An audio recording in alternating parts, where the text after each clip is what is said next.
નમસ્કાર વિદ્યાર્થી મિત્રો, સપ્ટેમ્બર મહિનાની એકમ કસોટી આવી ગઈ છે. આપણે ધોરણ 3 વિષય ગુજરાતી એકમ કસોટીનું જે 25 ગુણનું પેપર છે એને આપણે સોલ્વ કરવા જઈ રહ્યા છીએ. સત્ય નોલેજ ચેનલમાં આપ બધાનું હાર્દિક સ્વાગત છે. હું તમને પૂરેપૂરા પેપર પૂરેપૂરા વિશ્વસનીયતાથી સોલ્વ કરીને આપવા જઈ રહ્યો છું. ચાલો વિદ્યાર્થી મિત્રો, સામયિક કસોટી સપ્ટેમ્બર મહિના ગુણ 25 નું છે. હવે પ્રશ્ન 1, કૌંસમાંથી યોગ્ય વિકલ્પ પસંદ કરી ખાલી જગ્યા પૂરો. 5 ગુણનો પ્રશ્ન છે. કૌંસમાં આપણને શબ્દો આપેલા છે. ખુશ થઈ જવાય, પહેલો. ચિંતા થાય, ઉદાસ થઈ જવાય, ગભરાઈ જવાય, મજા આવી જાય. તો આવું ક્યારે બને? તો કે એના માટે 5 વિકલ્પ 5 આપણને પ્રશ્ન પૂછ્યા છે. ઉત્તરાયણનો તહેવાર આવે ત્યારે, એક. મામાને ઘરે જવાનું બંધ રહે ત્યારે, બીજો. વર્ગમાં શિક્ષક તમને શાબાશી આપે ત્યારે, ત્રીજો. ચોથો, મમ્મી ખૂબ બીમાર થઈ જાય ત્યારે, અને પાંચમો, ઘરમાં અચાનક સાપ આવી જાય ત્યારે. તો વિદ્યાર્થી મિત્રો, આપણે એને સોલ્વ કરવા પ્રયત્ન કરીએ. આપણી પાસે 5 ઓપ્શન છે, 5 પ્રશ્ન છે. ઉત્તરાયણનો તહેવાર આવે ત્યારે વિદ્યાર્થી મિત્રો શું થાય? મજા આવી જાય. તો લખી શકાય અહીંયા આગળ મજા આવી જાય. ચાલ, એ આશ્ચર્યજીને લખીશું કેમ કે મજા વાત છે એટલા માટે. પછી મામાને ઘરે જવાનું બંધ રહે ત્યારે, તો કે ભાઈ શું થાય? ઉદાસ થઈ જવાય. બંધ થઈ જવાનું રહે તો આપણે ઉદાસ થઈ જઈએ. તો લખીએ ઉદાસ થઈ જવાય. ઉદાસ થઈ જાય. વિદ્યાર્થી શું થાય? તો કે ઉદાસ થઈ જાય. પછી વર્ગમાં શિક્ષક તમને શાબાશી આપે ત્યારે, તો શું થાય? શિક્ષક શાબાશી આપે ત્યારે તમે ખુશ થઈ જવાય.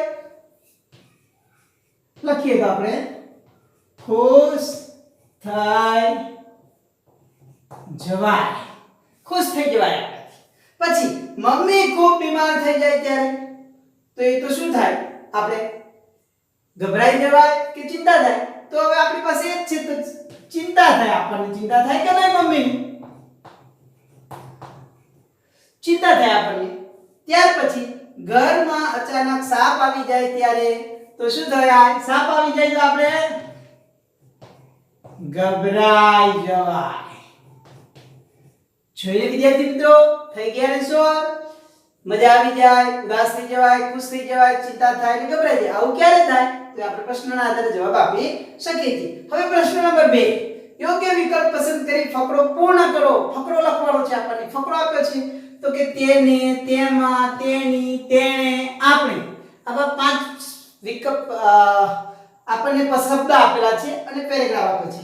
વિમલે એક ફૂંદું પકડી અને ખાલી જગ્યા કાચની ડબ્બીમાં બંધ કર્યું. વિમલે વિપુલને ડબ્બીમાં જોવા કહ્યું. વિપુલે ડરતા ડરતા ખાલી જગ્યા જોયું.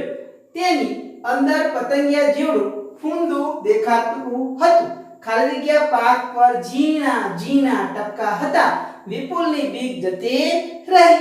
ખાલી જગ્યા વિમલને કહ્યું, તારા કારણે મારી બીક જતી રહી. હવે ખાલી જગ્યા પાકા દોસ્ત.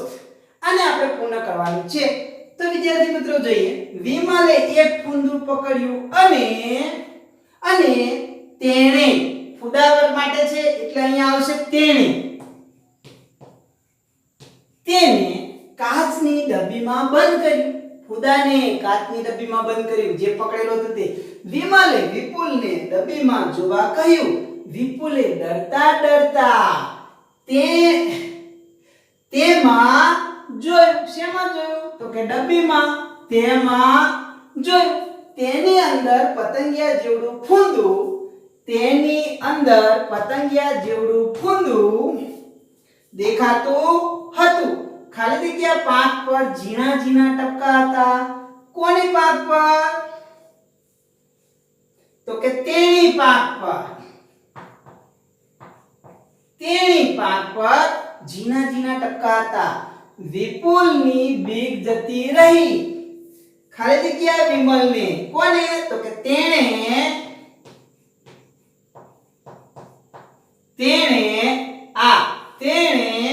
વિમલને કહ્યું, તારા કારણે મારી બીક જતી રહી. હવે આપણે આપણે પાકા દોસ્ત. વિદ્યાર્થી મિત્રો બંને પ્રશ્નો સોલ્વ થઈ ગયા. ત્રીજા પ્રશ્ન, ચાલો વિદ્યાર્થી મિત્રો ત્રીજો પ્રશ્ન જોઈએ આપણે. ત્રીજો પ્રશ્ન આપણને આપેલો છે કે આપેલા ચોકઠામાંથી 5 શબ્દો શોધીને લખવાના છે. કેટલા શબ્દો શોધવાના છે વિદ્યાર્થી મિત્રો? 5 શબ્દ. પછી અહીંયા શબ્દ આપેલા છે, જુઓ તમે, વ ર સા દ, પછી વા ચો પા ણી દ મા ન આ ળ સુ દી બ. તો આમાં આપણે શબ્દો ગોતવાના છે. તો આપણને પહેલો શબ્દ મળી જાય છે. કયો શબ્દ મળે છે? તો આપણે એને લખીશું વ ર સા દ. તો અહીંયા લખી શકીએ આપણે વ ર સા દ. એક શબ્દ આપણને મળી ગયો. ચાલો અહીંયા મળે છે તો કે હા, અહીંયા આપણને મળે છે. કયો શબ્દ મળ્યો? કયો શબ્દ મળ્યો? 3 અક્ષરનો વાદળ. તો આપણે અહીંયા લખી શકીએ વાદળ. ત્યાર પછી આ મળે છે. ચલો અહીંયા મળે છે બીજો શબ્દ. ત્રીજો શબ્દ મળ્યો ચોમાસુ.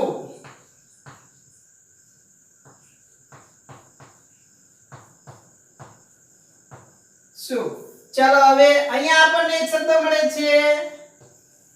મળ્યો તો કે નદી. ચલો હજુ આપણને શબ્દ મળે છે તો કે અહીંયા મળે છે આ તો કે પાણી. આપણને હજુ શબ્દો મળે છે, જો ગોતવા હોય તો એક અહીંયા પણ મળે છે આબ. એને પણ આપણે લખીએ આબ. હજુ આપણને શબ્દ આબનો જ બીજો પર્યાય મળે છે નભ. તો આપણે એને પણ લખી શકીએ નભ. હજુ આપણને શબ્દ મળે છે તો કે જોવા પ્રયત્ન કરીશું તો કે હવે આપણને બહુ ખાસ શબ્દ મળતા નથી. માન ને એવા મળે છે પણ આપણે એને શબ્દ બનાવી શકીએ નહીં. ચાલો વિદ્યાર્થી મિત્રો થઈ ગયું. 7 શબ્દો આપણે ગોતી દીધા. પ્રશ્ન નંબર 4, નીચે કૌંસમાં આપેલા અક્ષરો શબ્દોનો ઉપયોગ કરી ખાલી જગ્યા પૂરો. આ પણ 5 માર્ક્સનો છે. શબ્દ આપણને આપે છે માંથી, પાછળ, માં, ઉપર, નીચે. આટલા શબ્દો આપણને આપેલા છે. નામયોગીઓ આપણને આપેલા છે અને અનુપ અને નામયોગીનો ઉપયોગ કરવાનો છે. તો જોઈએ, પંખો ખાલી જગ્યા ટેબલ છે. તો પંખો ક્યાં હોય? અરે પંખો ખાલી જગ્યા ટેબલ છે તો પંખાની નીચે શું હોય? પંખા નીચે ટેબલ છે. પંખાની નીચે હોય બરાબર ટેબલ, તો એને ઉપર ગોઠવી શકાય નહીં. તો પંખા નીચે ટેબલ છે. ચલો આપણે એક પૂરો. ચાલો, દફતર ટેબલ ખાલી જગ્યા મૂકેલ છે. મૂકેલ હોય, દફતર મૂકેલ છે. ક્યાં મૂકેલ છે? તો કે દફતર ટેબલ ઉપર. અહીંયા ઉપર ટેબલ ઉપર મૂકેલ છે. ટેબલ આપણને આપેલું હોય આવું બરાબર, 4 પાયાવાળું ટેબલ, તો એના પર આપણે દફતર મૂકી શકીએ. પછી પતંગ આકાશ ખાલી જગ્યા ઉડે છે. તો પતંગ ક્યાં ઉડે? આકાશ માં. પતંગ ક્યાં ઉડે? આકાશમાં. પતંગ આકાશમાં ઉડે છે. પછી ડબ્બા ખાલી જગ્યા લાડવો લાવ. તો ડબ્બામાંથી, તો અહીંયા આપણે લખીએ ડબ્બા માંથી લાડવો લાવ. સાપ ઉંદરની દોડ્યો. તો ક્યાં દોડ્યો? તો કે પાછળ. હવે આપણે બેસી જાય છે. જોઈએ, પંખા નીચે ટેબલ છે, દફતર ટેબલ ઉપર મૂકેલ છે, પતંગ આકાશમાં ઉડે છે, ડબ્બામાંથી લાડવો લાવ અને સાપ ઉંદરની પાછળ દોડ્યો. ચાલો વિદ્યાર્થી મિત્રો 5મો પ્રશ્ન જોઈએ. ચાલો વિદ્યાર્થી મિત્રો 5મો પ્રશ્ન અંતિમ 5 ગુણનો છે.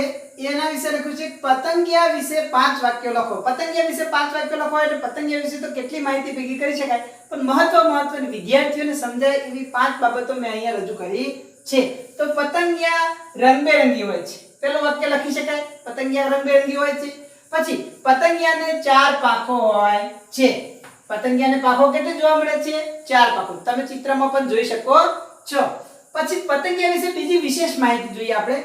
પતંગિયા સાંભળી શકતા નથી. પતંગિયાને કાન નથી હોતા, સાંભળી પણ શકતા નથી. સાપની જેમ તે બહેરા છે પરંતુ તે કંપન અનુભવે છે. સાપ જેમ કંપન અનુભવે એમ પતંગિયા પણ કંપન અનુભવે છે. પછી પતંગિયા હંમેશા પાંદડા પર ઈંડા મૂકે છે. પતંગિયા પોતાના ઈંડા ક્યાં મૂકે છે? તો કે પાંદડા પર. અને પૃથ્વી પર 24,000 થી વધુ પતંગિયા છે. પૃથ્વી પર 24,000 કરતા પણ વધુ પતંગિયા છે. એના જીવન વિશે લખીએ તો પતંગિયાનું જીવન ચક્ર 2 થી 4 અઠવાડિયા જેટલું જ હોય છે. 2 થી 4 અઠવાડિયા જેટલું તેનું જીવન ચક્ર હોય છે, પછી તે મૃત્યુ પામતા હોય છે. ક્યારેક ક્યારેક તે 9 મહિના સુધી પણ જીવતા હોય છે. કેટલાક એવા પતંગિયા છે એની આંખો વિશેની માહિતી, એના લેન્સ વિશેની એ પણ વિદ્યાર્થી મિત્રો આપણે જાણી શકાય છે. પણ એ વિશેષ નહીં, આપણે 5 વાક્યો, નાના વિદ્યાર્થીઓ માટે 5 વાક્યો ખૂબ સરસ છે, એટલે આ 5 વાક્યો લખવા તમે પ્રયત્ન કરજો. ચાલો વિદ્યાર્થી મિત્રો, આખું પેપર અહીંયા સોલ્વ કરી દીધું છે.